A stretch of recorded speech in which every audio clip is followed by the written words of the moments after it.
जल्द ही एक बहुत बड़ी बीमारी डायग्नोज होने वाली है।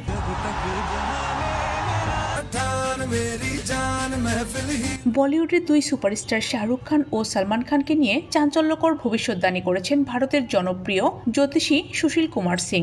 কি সেই ভবিষ্যদ্বাণী, চলুন বিস্তারিত জানি।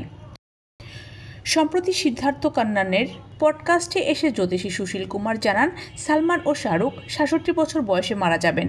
सलमान और शाहरुख का एक ही साल में डिवाइस है, मतलब 67 ईयर की एज में दोनों लोगों की। শুধু তাই নয়, সালমান খানের শেষ দিনগুলো নাকি খুব কষ্টের হবে। सलमान खान के लिए ये समय लगातार खराब है। 2025 থেকে 2027 সাল পর্যন্ত সালমান খানের সময় খুব খারাপ যাবে।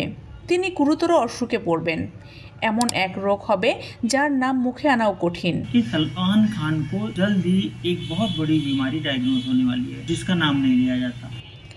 এমন চাঞ্চল্যকর দাবি শোনার পর স্বাভাবিকভাবেই দুই খানের ভক্তদের মধ্যে ছড়িয়েছে উত্তেজনা। সোশ্যাল মিডিয়ায় ছড়িয়ে পড়েছে নানা প্রতিক্রিয়া। তবে অভিনেত্রী সুচিত্রা এ ধরনের ভবিষ্যদ্বাণীকে পুরোপুরি মিথ্যা বলে উড়িয়ে দিয়েছেন।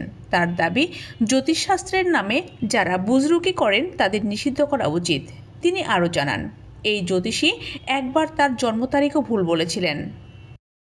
অনেক জ্যোতিষ বিশেষজ্ঞ মনে করেন, এই ধরনের ভবিষ্যদ্বাণী ভয়ের মাধ্যমে প্রচার পাওয়ার একটি কৌশল। বলিউডের সুপারস্টারদের নাম জড়িয়ে এমন দাবি সহজেই ভাইরাল হয়। জ্যোতিষীর ভবিষ্যদ্বাণী কি বিশ্বাসযোগ্য নাকি এটি নিছক গুঞ্জন, সেটাই এখন জানার বিষয়।